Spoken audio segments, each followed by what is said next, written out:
Hey guys, this is Deepika here and welcome back to my channel. In today's vlog, we actually would be discussing about my pre-preparation before I became an international student here in the UK. So I just wanted to tell you a brief of what exactly I had done and how exactly it started, so that just in case anyone wants to be a student, they possibly would be able to help themselves with this particular video. So without wasting any time, let's get started with the video and see what other things that we actually did to land a seat here in one of the UK universities.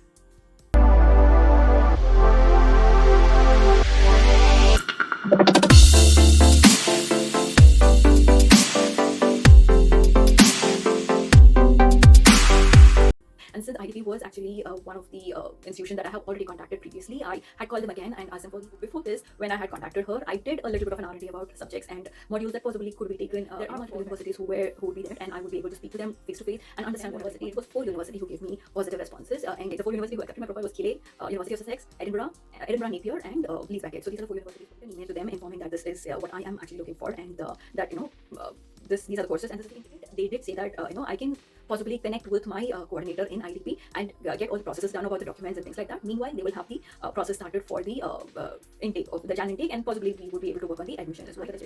IELTS was not a requirement for the CBSE and ICSE students who have got more than 75% in their English language. But in case you are an SSLC student, you had to take up IELTS and had to get at least 6 points. Mid to end of October is when I actually received my transcripts from the university. So I had to work on my SOP. She asked me to write my SOP about the kind of education I've had and the kind of career aspirations I have and what exactly I have written. And my SOP was rejected twice by IDP in a saying that it doesn't sound very convincing. So when I actually was having all these things done, I had already applied for my transcript almost before my almost exactly during the time of the October of sorts. I had all my documents with my transcript, my unconditional offer, my conditional offer, my transcript, my LOR, and all the documents that's required along with the transcript. Once all those things were done, I took up the decision. I thought maybe I will make sure that once I have all these things in place, I will go ahead and pursue my dream. Maybe there's something much better for this. I convinced myself and I informed the team, telling that this is the in a situation and I possibly would not be able to join that particular team. And I also informed them about the reason what exactly it is, and I had already kept them informed much in advance, so there was no such glitches or any issues as far as my career is concerned. From there, it was a smooth exit. So after all these things, somewhere in the month of November, I had actually I was actually waiting for my unconditional offer, and mid of November is when I got my unconditional offer saying that I have been accepted by the university and that I will be receiving my CAS very soon. And this happened somewhere in the month of November, and by the time I had to follow up and things like that, that again was another dramatic process that happened. It's like I wasn't getting my CAS for almost like half a month. From November until December, I wasn't getting my CAS, and without the CAS you would not be able to apply for anything at all. Your visa will have to be applied only after your CAS letter is received from the university. So meanwhile, while all these things were done, I forgot one process. Apart from work, apart from the R&D that was done for the course, apart from the conditional offer that I received, after I received the conditional offer, I started looking for bank loans. So that is another thing that happened. I was actually looking for bank loans because I was obviously I didn't have all the funds that I had that was required. So I plan to take a non-collateral loan. So this particular non-collateral loan is wherein I am not pledging anything, but they have all these credit score calculated, and there are multiple things that they possibly look into, and they ask me to keep a certain FD amount in my bank as a security before they get that particular loan amount dispersed in my name. So which are all these things that I did. I actually got the loan, as in, it was in sanction, but I applied it in 2 places. One was HDFC and one was ICICI. HDFC upfront within 2 days had cancelled my loan. They told that they wouldn't be giving any loan, but ICICI did approve the loan after some time, and this happened somewhere in between September. This is post unconditional, post conditional offer. Somewhere in the month of September to October, these things were happening. September to October, almost mid of October, I had my loan sanctioned, but I was waiting for the unconditional offer letter that had to be rolled out for me to get a sanction letter from the bank. So all these things again was simultaneously happening. So I thought I'll keep you informed about the process of the loan also that I had gone through. So when these things were happening, after say around November, mid of November, I got my unconditional offer. But unfortunately, almost until end of December, I was not able to get the CAS letter. So I literally had to like struggle quite a bit. I had to like speak to multiple people, wait for the CAS letter to come. They unfortunately for my luck, it was around not mid of November, it was actually in December that I actually got my unconditional offer. So when I had got my unconditional, again it was around the Christmas time. So from Christmas to New Year, I possibly was not able to get that particular letter. Even then I was constantly in touch with them. I was like speaking to multiple people about what exactly needs to be done, how it can be done, why, when I will be getting it and things like that. And that exactly was around the New Year time, so 28th of December. You can imagine 30th, 31st is basically the New Year period. You usually wouldn't have any banks that is possibly working. You will have multiple institutions that are possibly closed. In case you want something from my office, I wouldn't be able to get it. So my coordinator, the IDP coordinator, had told, get your visa registered around say the 5th of Jan. And while all these things were happening, I had already booked my what's that called, like flight tickets, because the flight tickets were getting too expensive. So I didn't want to wait until the end moment. So I had got my flight tickets booked. So this was for Jan 16th is when I had booked my flight tickets, and 28th is when I got my CAS letter from an unconditional. I got my CAS letter on the 28th, and between this 28th till the 5th, I had to get a TB test done. This is a mandatory test that usually happens when you want to go out of a country to UK, like any country. I guess this is something that is for everybody who wants to come to UK. You'll have to be getting a TB test done, and this particular test is authorized only by a few people. You wouldn't be able to get the TB test done by anyone and anyone in any place for that matter. So in Bangalore, it was authorized by three diagnostic centers, of which one was in HSR layout, one was in Banargata Road, and the other was in Cunningham Road. So of these three, I guess the one that I went was in Cunningham Road actually. No guesses, I actually went to Cunningham Road. This was Elbit Diagnostic Center, and this was in the vicinity of Indian Express. So the Indian Express, it is quite close to the Indian Express. Like, it almost looks like the next building, but it is almost in the same vicinity. So yeah, so I went to Elbit, I got my TB test done, and it is given in the same day, given that you go and get your test done much before 3 o'clock, I guess. So if you get it done before 3 o'clock, you would be able to get it on that particular day itself. And on Saturdays, I guess it is somewhere in the afternoon. I'm not quite sure of that. So yeah, and Sundays is a holiday as far as I know. So this is the kind of timing that Elbit Diagnosis Center usually follow.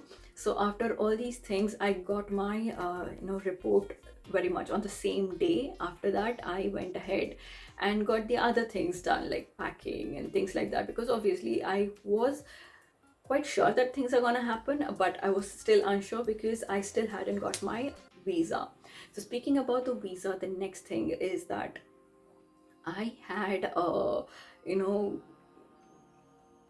I thought I would be able to get a regular visa, given that the process was much smoother that I had to go through, and I thought I will be able to get a CAS on time. So Since all of that got delayed, I had to apply for a priority visa, because visa usually takes anywhere, a regular visa usually takes anywhere within, say, about uh, 1 week to 1 month.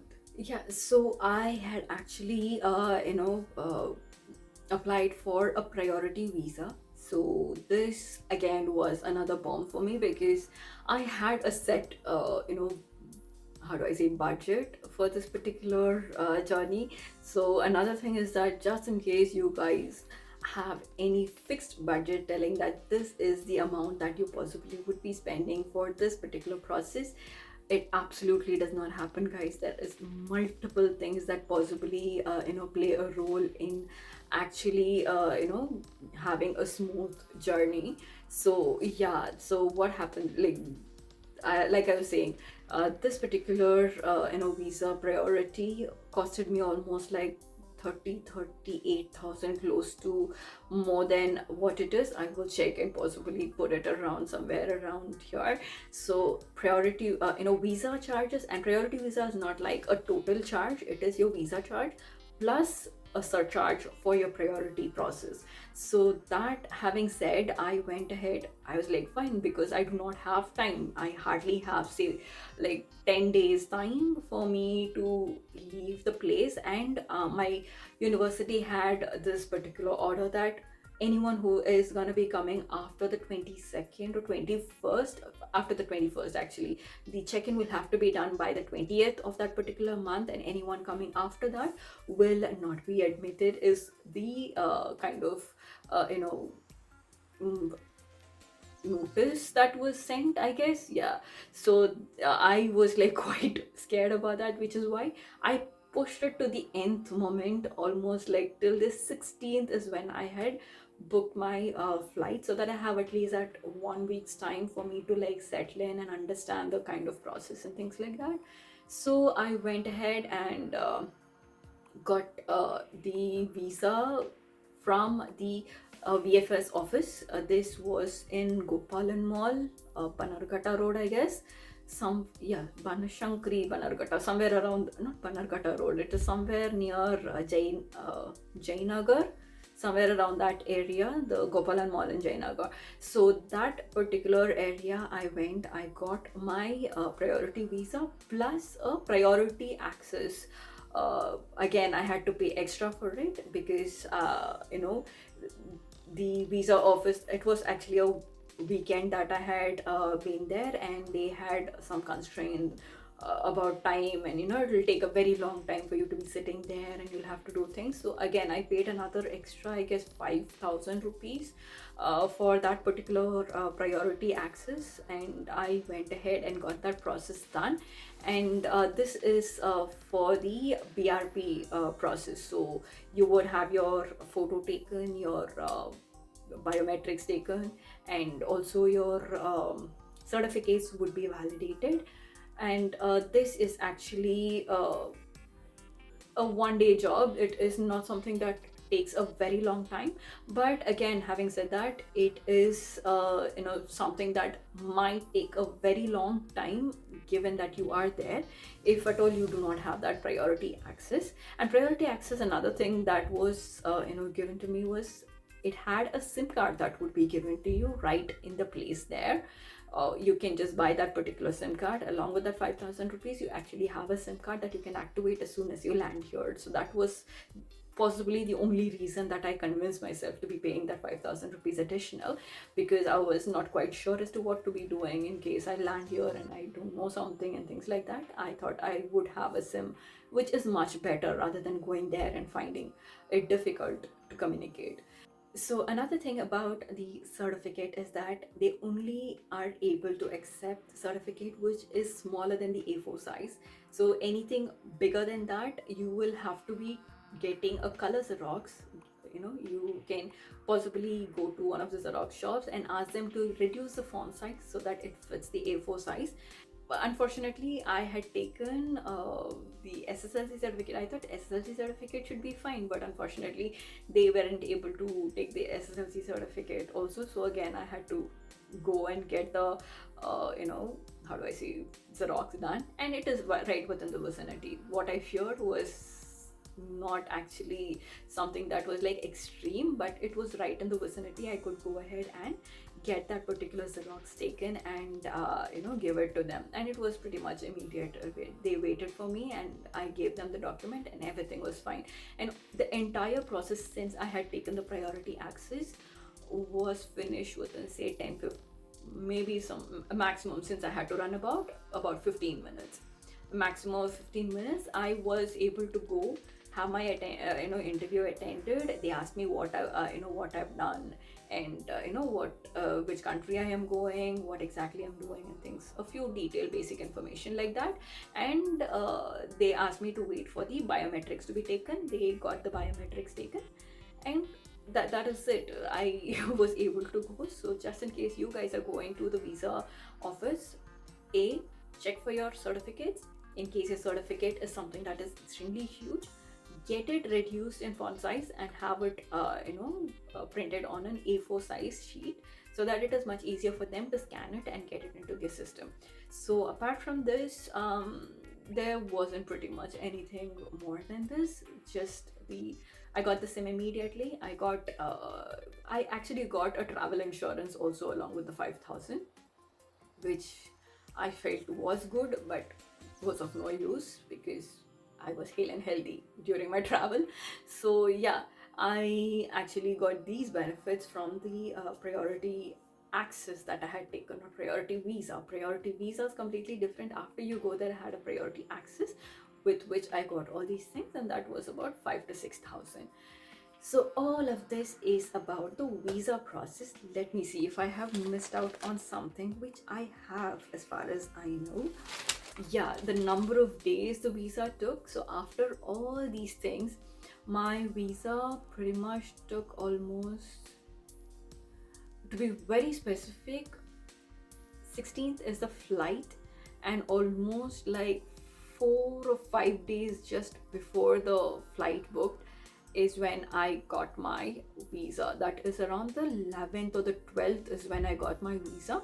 And meanwhile, I started packing and things like that. Everything was almost in process. And then once I got my visa stamped on my passport saying that this is what it is. And another thing, guys, yeah, this is another information I have forgotten.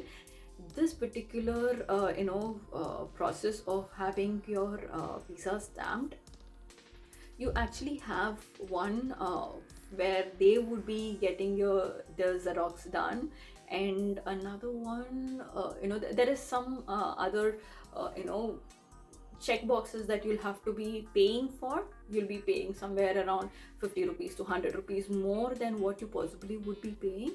So for that, I would advise that you guys take that option of courier. Yeah, a courier, because in case you are staying way too far away from the visa office, it wouldn't make sense for you to go back and forth. So you can have the option of courier.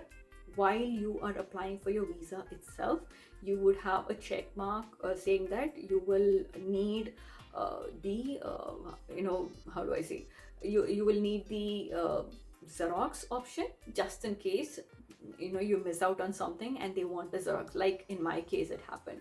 Though I had the Xerox, they needed that particular document, the SSLC certificate. So that was done for free of cost. I didn't have to go and pay, which wouldn't have been too much, but still just on a safer side. So I paid for that and for the courier charges.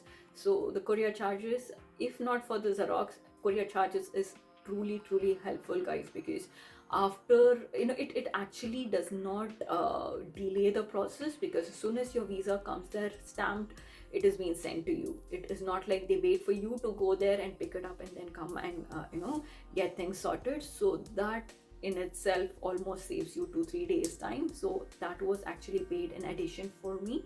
So that is something that I'm keeping you guys informed, just in case you want. So after all these processes, I had another one more work that had to be done, which is my Forex card. So my Forex card was actually applied while I was just thinking that, okay, maybe I just have some 4 or 5 days. Let me just roam about my city, my birthplace, and see how exactly it is for once before I leave. though not like I would never see it again, but still some emotional bond maybe. So I had actually gone ahead and while roaming around, got to know that I had to get a Forex card. I have been applying, trying to apply for a Forex card much before all these, things were happening, but unfortunately, I was not given the right information at the right place. So while I was, traveling around Bangalore sightseeing in my car, I got to know that there was this particular bank in Marthalli. And first thing is that I actually had been there for some payment issue. So ICICI Bank, they wanted some payments to be done or something like that. So I dropped into the Marthali branch.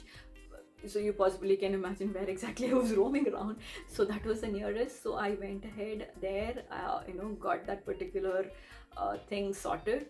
I, got the payment done and things like that. Cut to, I was just having a conversation with her, and randomly I told this is what one of the branch had informed me, and I need very desperately need a Forex card at this given point of time, and this is what the scene is. So she said, you can just apply it right here, just write it, and I will give you a Forex card. Like, this is so easy, because the other branch who had actually given me another information told it wouldn't have PIN or some name, and I don't know, multiple information like that. I had, I was actually given such ridiculous information, because of which I pretty much hadn't applied for a Forex card till the nth moment, and exactly almost like 2 days before I could leave is when I went ahead and applied for a Forex card. So just in case you guys are applying for a Forex card, there is no such key, PIN, not given, this, that, nothing at all. Just walk into your bank, tell them that this is the purpose for which you want this particular Forex card, tell them the amount of money that you want loaded. So for example, if you want, say, you're coming to UK and you want 200 pounds loaded into your Forex card, you can just tell them you want to load 200 pounds, and they would have everything written, and as per whatever verification and things like that, they would update it on the system telling that this account is taken this Forex card, and they would link your account to your Forex card, and as soon as you have that link done, they would have the amount that you have asked them to transfer into the Forex card. So this is all that is gonna be happening. If someone is telling you won't get this, you won't get that, that wouldn't come, this wouldn't come, do not believe. Just walk into the right branch and tell them that you want a Forex card, and you should have it. So these are a few pre-preps that I have done, and after all these things, I have I actually thought I will do a lot of sightseeing, but unfortunately I didn't have all the time. So I just was able to visit one place, that is the Shiva temple in Airport Road. So I have vlogged it. I will try and get that edited and upload it for you guys. So yeah, pretty much a brief of all that I had gone through, all that I did through my journey of. I will try and list the process one by one after this video also. So possibly after I'm done speaking, I will just give you a brief of what the steps are that you possibly can do. So about proof of funds, so that is something that I had actually forgotten to tell you guys. So proof of funds, it actually requires 10 lakh rupees as of 2024 is what I'm speaking of. Please refer to whatever documents you guys have, and get that checked accordingly, so that you guys have enough funds before you have the visa process, or there is a possibility of them rejecting it, just in case you do not have enough funds. So if you have multiple accounts associated from where you're getting the funds, it is always advisable that you have the funds in one single account, so that you avoid any confusion from the bank's end, or the visa office mistakenly losing one part of the proof of funds, and in case that leads to rejection and things like that. So it is always advisable for you to have all your funds in one account. So if at all it is your parents, or your brother, or anyone who is like funding you, get that person, send them account money into your account, so that it is there with you and you are processing it. Going further, you wouldn't have any issues as such to show the funds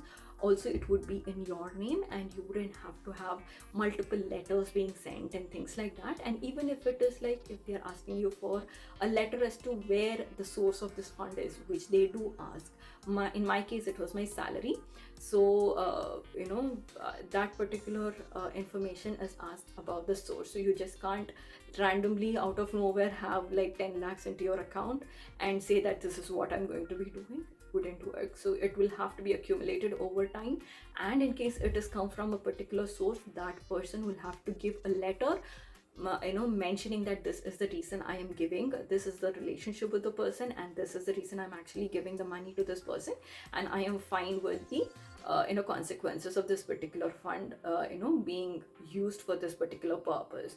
So all that information will have to be written and given to the visa office or your college, not just or so, and your college, your visa, every legal process that happens will need your proof of funds, and this is a very, very, very important point.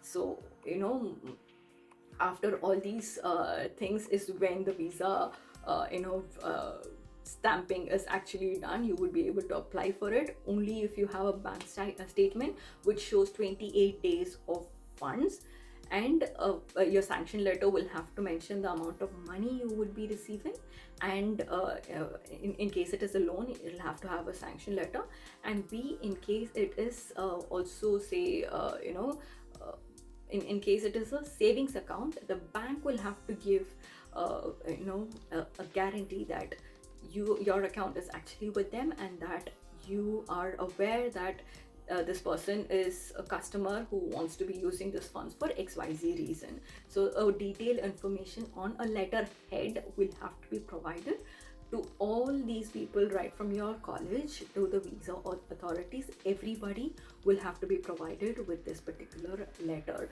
And second, I also forgot to mention that in case your name is different from your passport, so for example, my name is Deepika C. So my name is the same in all my Indian documents, but unfortunately on my passport it is Deepika Chandra Kumar, because it does not take any other information without a last name. It just doesn't take an initial for some reason, from really random reason.